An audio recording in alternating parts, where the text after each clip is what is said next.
Hello everyone, my name is Shubham Roy from Admission Overseas. Today I got a chance to interact with the Dean of Lambton College. So in this podcast we'll discuss about the opportunity in Canada, especially in Lambton College, about the community of Sarnia, expenses, what are the job opportunities, what are the part-time jobs, what are the full-time jobs opportunity in Sarnia and more. So over to you, Miss Hanna. Thank you. I really want to thank Admission Overseas for hosting me. This has been a special occasion. As you know, this is my first time in India, and I've just loved meeting all the students and the parents and the staff. So thank you for this opportunity and for me to talk about myself and Lambton College. So today, like if we talk about the North India, students are in dilemma, like they want to study abroad, but they are in a dilemma.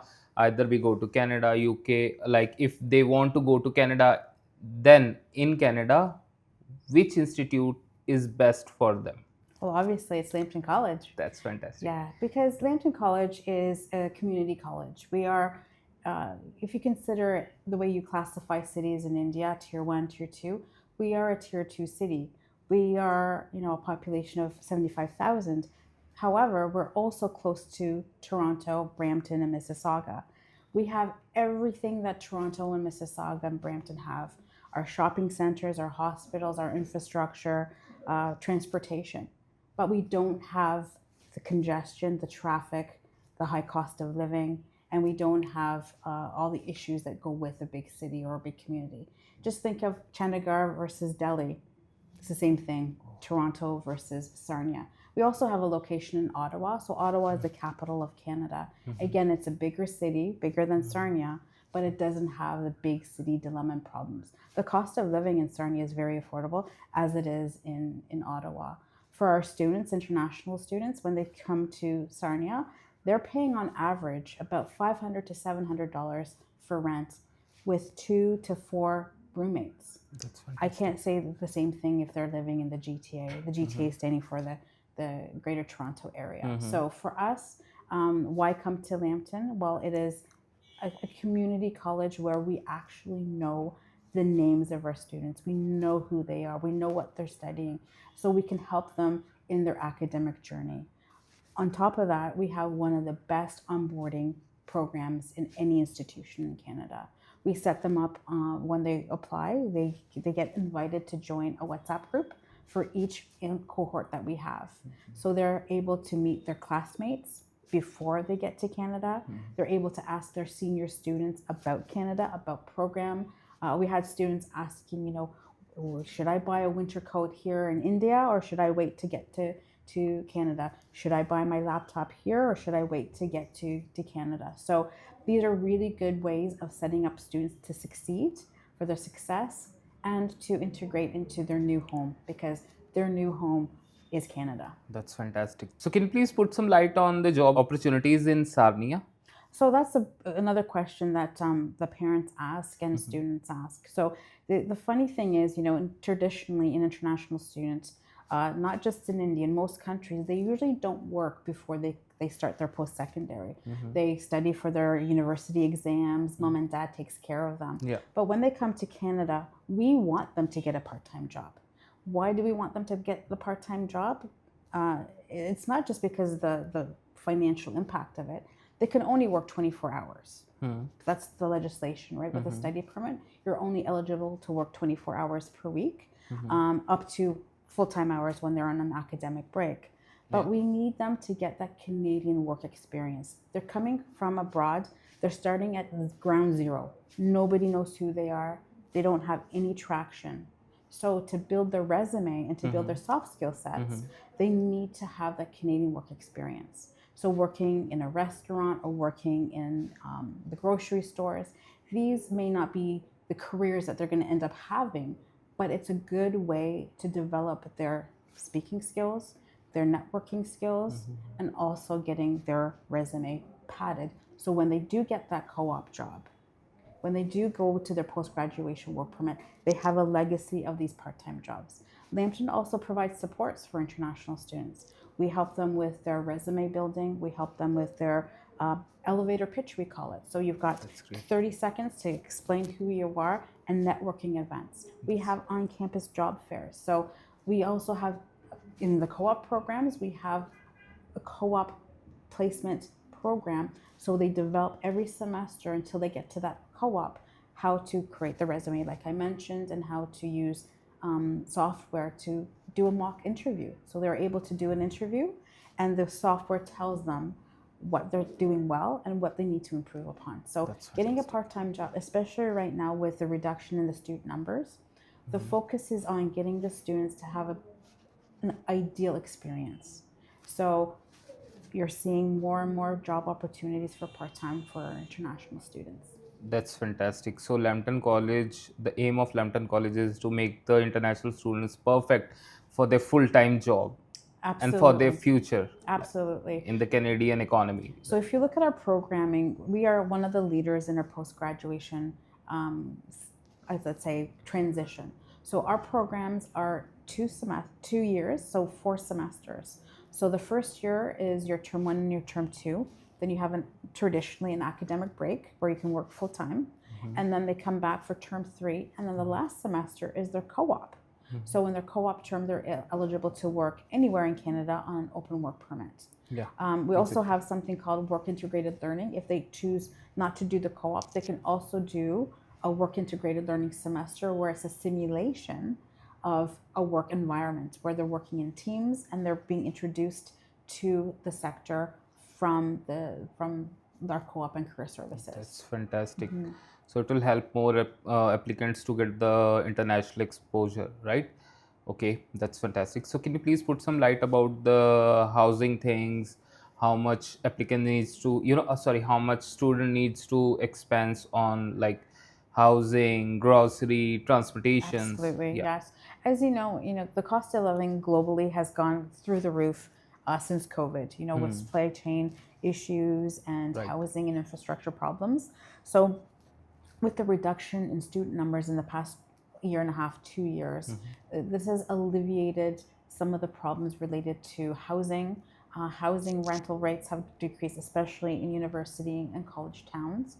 Sarnia never really had a housing crisis because we've worked proactively with the community, reaching out to the community for them to rent out either a spare bedroom or their extra rental properties. But on average, like I mentioned, they're paying between $500 and $700. Transportation, if you're looking at the bus pass in the GTA with the TTC, it's almost, $600 to $800 a semester. At Lambton, it's about $195. Oh, that's fantastic. So it's a considerable cost saving. So for a parent, if you're thinking of sending your child to an institution in the GTA, you have to factor in the additional cost that's related to that. And again, if they've got family in Toronto and Mississauga or Brampton, what we're trying to achieve here is these are young adults that are going to have an impact in their careers within Canada after graduation, their post-graduation work permit. It's an open work permit. When they graduate, they can go to Halifax, they can go to Vancouver, they can go to the Yukon. So come to Lambton, practice adulting, practice being an adult. They have to go to class, they're going to be exercising, they're going to have to take care of themselves. Do it with us. Do it with the care of my team and Lambton College Support Services, where we have a wraparound service, where we know the students, we care for the students, and we can walk them through that journey. So anytime they have issues, it could be financial, it could be mental health, homesickness is a huge thing. You have to understand, in Canada, studies have shown a Canadian high school student who goes away to college and university, their GPA drops drastically in that first year.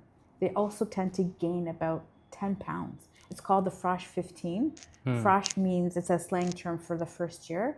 15 means 15 pounds. That's like 7.5 kilograms. Why? Because of the stress, because it's a complete change from high school to post-secondary. If a Canadian is struggling, imagine an international student. They have to relearn how to take care of themselves. They have to rent property. They have to cook, clean for themselves.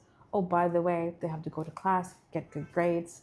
Mom and dad's calling and saying, how's it going? How's your GPA? That's a lot of stress and anxiety. But we have the support services for those students. we have a good safety net where they're taken care of. And I want to reassure parents that when you send your child to Lambton, my team is there to support them throughout that whole journey. So can you please put some more light on about the immigration thing, like how things will go on in next year, 2026? That's good. And probably the next couple of years, actually. So, in 2024, the major changes happened with immigration, reduction in the number of student visas provided to international students, let it be India, let it be Mexico, Latin America, the Philippines. It had to be done. We had to come to a more sustainable number of international students and temporary residents living in Canada. We want to provide our international students the best experience possible, not just academics. Academics, that's taken care of. Lambton College has the best facilities and incredible faculty, support services, and programming, either one-year programs or two-year programs, diploma or postgraduate. But the student also has to live in a community, take the transportation, use the facilities in a hospital or whatnot. So with fewer students have more opportunities, part-time jobs, affordable rent, affordable lifestyle, and a better work-life balance. So if we look at what the federal government has done in their recent budget announcements, they're looking at about 155,000 new study permit approvals across Canada. Well, we haven't even reached about 100,000 this year. So with the announcement, we feel that it's going to stabilize the system. So it should look better in the next year to 2 years. That's great. If you look at our community of Sarnia, Sarnia is part of the OIMP, which is the Ontario nominee program called REDI. It's the Rural Economic Development Initiative. And that was introduced by our region through the provincial government, where employers are able to apply for permanent residency for jobs that they cannot fill with Canadians. And that's been very successful in our region. If you look at our demographics in my city, 26% of our population is over 65. Oh. So what's going to happen in 20 years? Yeah. Canada is a country of immigrants. We need to bring new people to stabilize our demographics. Look at Germany, what Germany is going through. Well, Canada is going to go through that same thing, especially in my community. So we need to bring in international students with their expertise, either in a diploma level after high school and study in the fields of study that IRCC has identified that there is a need because of the labor shortages. Postgraduates, same thing. We have a lot of our postgraduates that are, we're number one in paid researchers in Canada. So a lot of our postgraduates are working on campus with our research initiative, supporting a lot of causes. So there's a lot of good opportunity, but it doesn't come easy. Families have to understand that there is, they have to pay 2 semesters of tuition. They have to demonstrate nearly $23,000 in their living expenses for that year. But if you look at data, your return on investment in a Canadian education over 3, 4, 5 years, it pays for itself. Yeah, because you're working part-time, you're getting that Canadian work experience, plus after graduation you apply for a 3-year work permit, and you become a global citizen. You take that Lambton College credential and you take that anywhere in the world. You don't have to stay in Canada. You come back home or you go to another destination. Education is a lifelong process. It does not stop once you graduate. Exactly. So, ma'am, do you have any message for the students who want to apply in Canada? Yes, absolutely. We've got our spring intake still open, and our fall intake for 2026 is open as well. So if this is the time to apply, don't delay, because you want to be in Canada as soon as possible to start your academic journey. Admission Overseas is a fantastic partner for us, and the supports that you provide our students throughout their journeys is critical. So get that application in to Lambton. Remember, we process applications within 24 hours. You get your PAL, your provincial attestation letter, then you get your application for your study permit with IRCC, and you're going to be with us, because I cannot wait to meet all of our brand new students in the spring and fall intake. Thank you for giving a message. So this is the best time to apply in Lambton College. So why are you waiting for? If you want to study in Canada, you can contact Admission Overseas, Chandigarh or Amritsar branch, or you can call on the numbers given below in the screen. Thank you.